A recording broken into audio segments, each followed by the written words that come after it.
Welcome to this Delft Stack tutorial video. In today's tutorial, we will learn how to fix an unknown error that occurred during Roblox login issues. This error can happen due to server issues, connection problems, or corrupted browser data.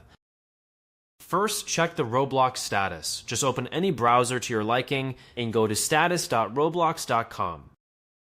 Then make sure all the servers are up and running. If there is an outage, you will need to wait until it is resolved before trying again. Next, clear your browser cache and cookies. Just click on the three dots and go to Delete Browsing Data. And from here, make sure only your cookies and cached image files are selected and do not select browsing history. Then click on Delete Data and restart your browser and try logging into Roblox again.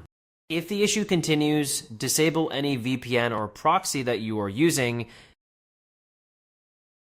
So I'm just going to go ahead and disable my VPN just like so. And after following these steps, you should now be able to log in without the error. And that is it. We just learned how to fix the Roblox login unknown error by checking server status, clearing browser data, and disabling VPN or proxy. Thanks for watching, and do not forget to check out the next Delft Stack tutorial video.